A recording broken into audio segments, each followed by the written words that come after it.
أعوذ بالله من الشيطان الرجيم بسم الله الرحمن الرحيم الحمد لله رب العالمين الرحمن الرحيم مالك يوم الدين إياك نعبد وإياك نستعين اهدنا الصراط المستقيم صراط الذين أنعمت عليهم غير المغضوب عليهم ولا الضالين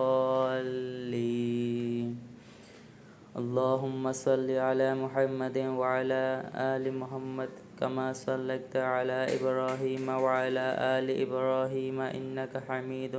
مجيد اللهم بارك على محمد وعلى آل محمد كما باركت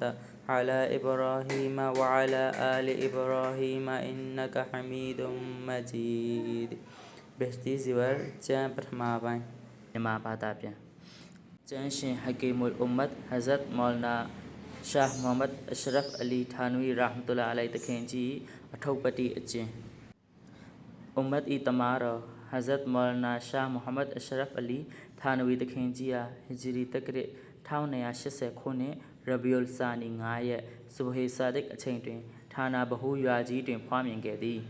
တခင်ကြီးဖခင် Abdul Haq သည် Miras မြို့နေမြေပိုင်ရှင်ကြီးတူဖြစ်ခဲ့သည်တခင်ကြီးကိုဖွားမြင်ပြီးနောက်14လအကြာတွင်သားတစ်ယောက်ထပ်မံထပ်၍ဖွားမြင်ခဲ့သောကြောင့်နှုတ်ထင်းတဲ့ထားပေးခဲ့ရသည်တခင်ကြီးအသက်9နှစ်အရွယ်တွင်မိခင်ဖြစ်သူအလ္လာဟ်ရှင်မြတ်၏အမိန့်တော်ကိုခံယူခဲ့သည်အိန္ဒိယနိုင်ငံတော်ကိုမွတ်စလင်တို့အုပ်ချုပ်ခဲ့စဉ်ကစော်ဘွားဖြစ်သူရဂျာဘဟီန်ကမုဇဖ္ဖနာဂတ်တွင်ဌာနဘဟီအမည်တွင်စေသောရွာတရွာတည်ခဲ့သည်မွတ်စလင်များကထိုရွာကိုမိုဟမ္မဒ်ပိုးဟုခေါ်ကြတော်လဲဌာနဘဟုအမည်ဖြစ်သာလူသိများခဲ့ကနောက်ပိုင်းတွင်ဌာနဘဟာဝင်ဟူ၍တွင်ကျယ်ခဲ့သည်ထိုရွာကြီးတီထောင်စဉ်ကလူဦးရေ4000ခန့်သာရှိခဲ့တော်လဲနောက်ပိုင်းတွင်မူလူဦးရေ9000ခန့်အထိရှိခဲ့သည်တခင်ကြီးသည်နမတ်ပြုရန်အလွန်ဝါဒနာကြီးသည်ငယ်စဉ်ကာလကပင်ညခါထား၍တာကျွနမတ်ပြုခဲ့သည်မီရာစ်မြို့တွင်ဖာရစီအခြေခံဘာသာရပ်များစီးပူးခဲ့သည်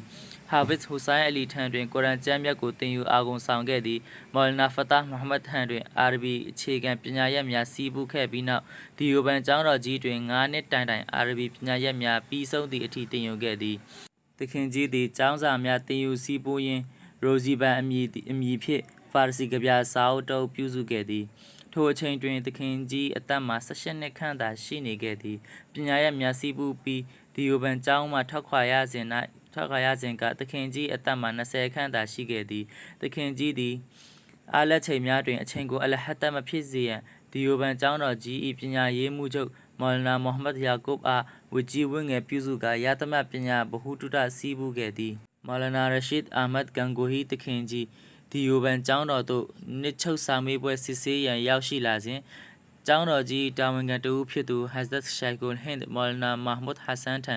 သခင်ပညာအရေးသွေးတောက်ပြောင်မှုအကြောင်းစီရင်ခံရဟဇ်ရတ်ရှိုက်သည်ခက်ခဲနက်နဲ၍တိမ်မွေ့သောအမေးပု္ပ္ပစာများဖြင့်စီစစ်ရာသခင်သည်လွယ်ကူစွာပင်ဖြေကြားတင်ပြနိုင်ခဲ့သည်ဟီဂျီတက္ကရာ1300ခုနှစ်တွင်ကန်ပိုးရှိဖိုင်ဇီအမ်ကျောင်းကသခင်ကြီးအားလာဇာအိန္ဒိယငွေ25ကျပ်ဖြင့်ကျောင်းဆရာခန့်ခဲ့သည်သခင်ကြီးပညာပို့ချမှုစာပေကျမ်းဂန်တွင်နှံ့ဆက်သေးချမှုများကြော်ကြားလာကနေရာတကာမှအပင်အဖိတ်များလာပြီးတရားပွဲများလည်းဇက်တိုက်ကျင်းပခဲ့ရသည်ကျောင်းအုပ်ချုပ်ရေးအဖွဲ့သည်ထိုတရားပွဲများတွင်ကျောင်းအတွက်ခေါင်းစဉ်တက်၍အလူခံရန်စီမံကြသဖြင့်သခင်ကြီးကတရားတော်မှာတားမြစ်ထားသည့်အလုပ်ကိုလုပ်ပိုင်ခွင့်မရှိကြောင်းထောက်ပြလျက်ကန့်ကွက်ပိတ်ပင်သဖြင့်ကျောင်းအုပ်ချုပ်ရေးအဖွဲ့နှင့်မသိမြတ်တော့ပဲကျောင်းမှနှုတ်ထွက်ခဲ့သည်ဂျာမေပလီဂောဘကအဖွဲ့ကသခင်ကြီးအားနှုတ်ထွက်ခွင့်မပေးဘဲပလီ၌ပင်စာပေကျမ်းဂန်များကိုပို့ချပေးရန်ပန်ကြားကြသဖြင့်သခင်ကြီးသည်တာဏပညာများပို့ချပေးခဲ့သည်ကျောင်း၏အမည်ကိုလည်းဂျာမီအူလ်အူလုမ်ဟုမဲခေါ်ခဲ့သည်သခင်ကြီးသည်14နှစ်တာအချိန်ကာလကိုစာပေပို့ချမှုစာပေပြုစုမှုတို့တွင်ကုန်ဆုံးစေခဲ့သည်ဟီဂျရီတက္ကရာ1315ခုနှစ်တွင်ဟဇ်ရတ်ဟာဂျီအင်ဒါတူလာ၏လမ်းညွှန်မှုအရဇာတိချက်ကြွေမူရမြေဌာနဘဟာဝမ်သို့ပြန်ခဲ့သည်ကန်ပိုးတွင်စာပေပညာများပို့ချပေးခဲ့စဉ်ဟီဂျရီတက္ကရာ1301ခုနှစ်တွင်ဖခင်နှင့်တူဟတ်ရှ်လုပ်ခဲ့သည် မကာမြို့တော်တွင်နေထိုင်လျက်ရှိသည့် Hazrat Haji Imdatullah ကသခင်အားမိမိနှင့်အတူနေခဲ့ရန်အဆိုပြုပါလျက်သခင်ကိုသခင်ဖခင်ကမခွဲရသဖြင့်ပြန်လိုက်ခဲ့ရသည် ဟီဂျရီတက္ကရာ1310ခုနှစ်တွင်ဟာဂျီအင်ဒါတူလာဆရာသခင်ကြီးအားတွေ့ဆုံလိုသောစာနာပြင်းပြလွန်သဖြင့်သခင်ကြီးသည်ဟတ်ခီထွက်ခဲ့သည်ပြီးဟီဂျရီတက္ကရာ1310ခုနှစ်တွင်ကန်ပူသို့ပင်ပြန်လာခဲ့သည်ဟီဂျရီတက္ကရာ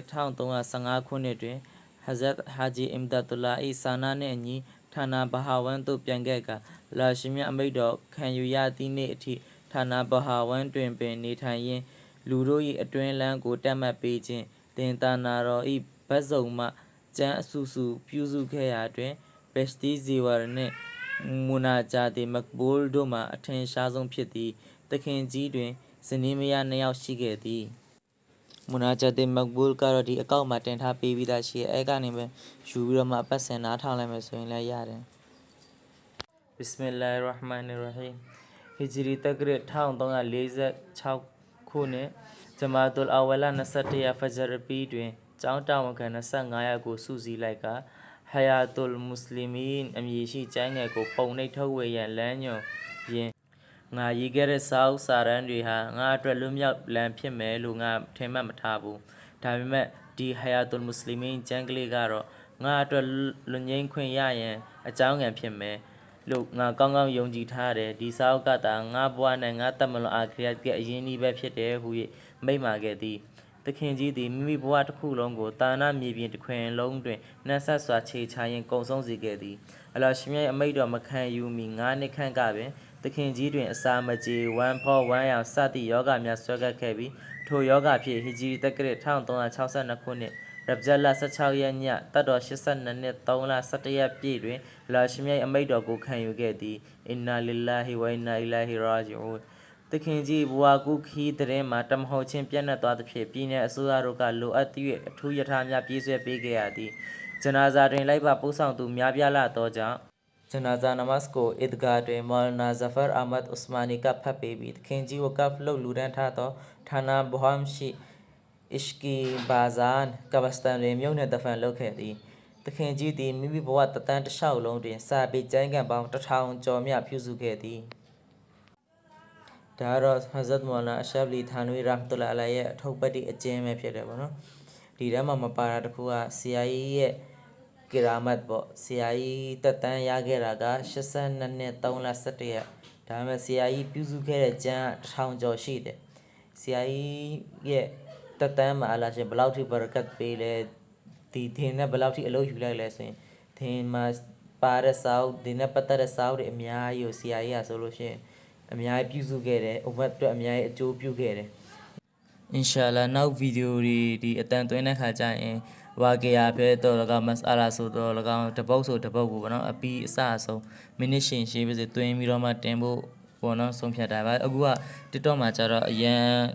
အရှိကြီးတင်လို့မရတော့ဖြတ်ပြီးတင်နိုင်ရင်တော့အချိန်မရတဲ့ကြောင့်ဖြတ်ပြီးတော့မှအတန်သွင်းဖြစ်တဲ့ကြောင့်နားထောင်တဲ့လူတွေကအခက်အခဲဖြစ်တစ်ခုတစ်ပိုင်းရှားတာအခက်အခဲဖြစ်တယ်ပေါ့ဒီဟာအထိလောက်ပဲအပိုင်းလေးနဲ့ဖြစ်ပြီးတော့နောက်ကျန်တဲ့ဟာကိုတော့အတက်နိုင်ဆုံးတပုတ်ဆိုတပုတ်ခေါင်းစဉ်လေးနဲ့အစားတစ်ခုနားထောင်လိုက်ပြီဆိုရင်အဲ့တစ်ခုပြီးသွားတဲ့အထိကိုမှတစ်ထိုင်နဲ့နားထောင်လို့ရအောင်အဲ့လိုမျိုးတပုတ်ပဲတင်ဖို့အစီအစဉ်ရှိပါတော့အင်ရှာလာသူကမှသတိရပေးပါလို့